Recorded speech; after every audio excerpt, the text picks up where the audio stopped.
नमस्कार, आदाब। आप देख रहे हैं खबर अड्डा और मैं हूं आपके साथ सुंबुलीरम।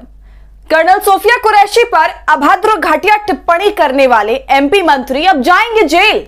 हाईकोर्ट की लगी ऐसी फटकार कि वो जन्मों तक याद रखेंगे, क्योंकि हाईकोर्ट ने खुद एफआईआर के आदेश दिए हैं, वो भी देशद्रोह की धारा के साथ। जी हां दोस्तों, अगर भाजपा के मंत्री विजय शाह ये सोच रहे थे कि वो इस तरह की टिप्पणी करके निकल जाएंगे, तो ये उनकी गलतफहमी है। अब भाजपा मंत्री बहुत बुरी तरीके से फंस चुके हैं। उनकी थू थू देश भर में चारों तरफ से हो रही है, हर कोई उन्हें आड़े हाथों ले रहा है। तो दोस्तों, पूरा मामला क्या है, कैसे अब हाईकोर्ट ने इस पूरे मामले पर अपनी प्रतिक्रिया दी है और बहुत बड़ा आदेश सुना दिया है और मंत्री की खटिया खड़ी कर दी है, सब कुछ बताएंगे आपको इस वीडियो में। तो आप हमारे साथ अंत तक बने रहिएगा। दोस्तों, मध्य प्रदेश सरकार में ट्राइबल अफेयर्स मंत्री कुंवर विजय शाह ने कर्नल सोफिया कुरैशी के बारे में इतनी अभद्र, इतनी भद्दी टिप्पणी करी। उनको कहा कि आतंकवादियों की बहन है और वो सोच रहे थे कि ये देश आक्रोशित नहीं होगा, ये देश क्रोधित नहीं होगा।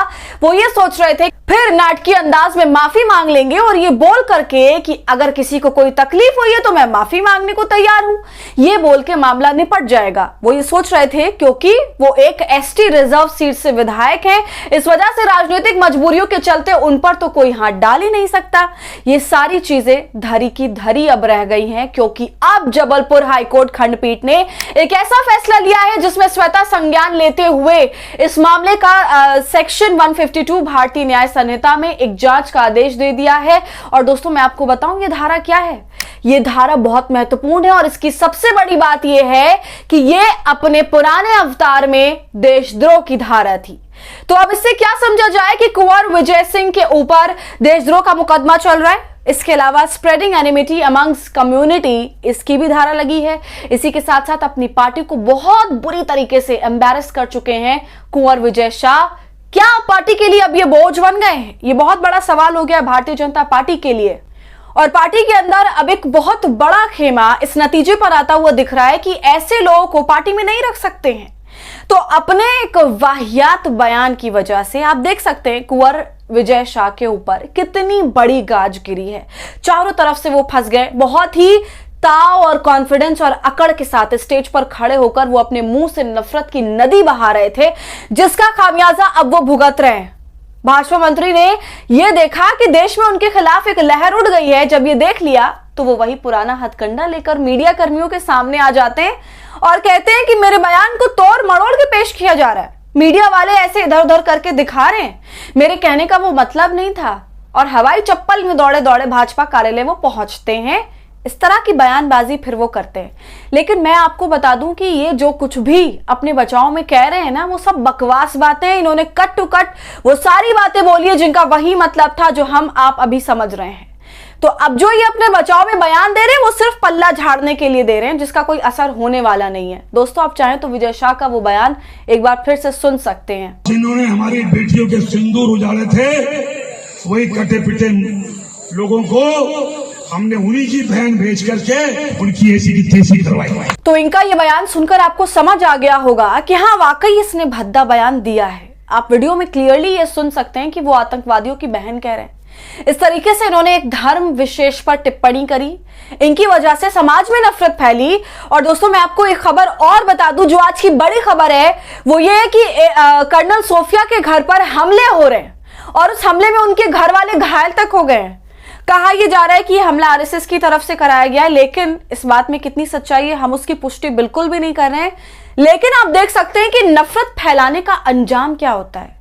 जो नफरत फैलाता है वो तो बाद में इन चीजों का हर्जाना भुगतता है, लेकिन उससे पहले उन लोगों का बुरा हाल हो जाता है जो इन तमाम तरह की तकलीफों को झेलते हैं और उस नफरत का शिकार होते हैं। दोस्तों, अब ये पूरा मामला जबलपुर की हाईकोर्ट में पहुंच गया है और वहां पर जज ने इतनी सख्त टिप्पणी करी है जिसमें उन्होंने साफ साफ कह दिया कि भारतीय न्याय संहिता का सेक्शन 152 और 192 के तहत कार्रवाई होगी। दोस्तों, आपको मैं ये बता दूं कि धारा कोई छोटी मोटी धारा नहीं है। सेक्शन 152 भारतीय न्याय संहिता बिल्कुल वही कानून है जो पहले इंडियन पीनल कोड में सेडिशन का कानून हुआ करता था, यानी देशद्रोह का कानून। अब उसको सेडिशन बुलाया नहीं जाता है, लेकिन सजा, प्रावधान और बोली इस कानून की बिल्कुल वही देशद्रोह वाली है। तो दोस्तों, ये बहुत ही तगड़ी धारा भाजपा के मंत्री के खिलाफ लग चुकी है, जिसे हाईकोर्ट ने चारों तरफ ये संदेश दे दिया कि अब आप इस तरह धर्म की आड़ में नफरत भरी टिप्पणियां नहीं कर सकते, क्योंकि पहले से तो ये लोग हमेशा ही ऐसा करते आए हैं, लेकिन हद तब हो जाती है जब इन्होंने इंडियन आर्मी को भी नहीं छोड़ा। और दोस्तों, इसकी सजा इतनी बड़ी है कि अगर सब कुछ सिद्ध हो जाए तो यहां पर दोषी को 7 साल से लेकर आजीवन कारावास तक की सजा मिल सकती है।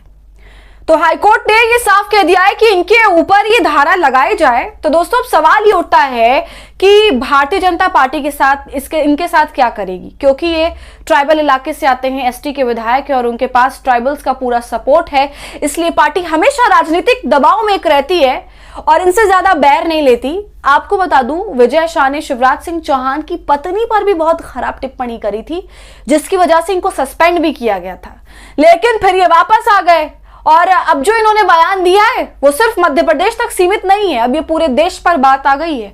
चारों तरफ इनके खिलाफ प्रदर्शन भी हो रहे हैं, विपक्ष ने पूरी तरह से मोर्चा खोला हुआ है, देशद्रोह का केस लगाने की मांग हो रही है। और देखिए, अब हाईकोर्ट की तरफ से ऐसा हो भी गया, एफआईआर करने के लिए मंजूरी दे दी गई और इतनी भारी धाराएं भी लगा दी गई हैं।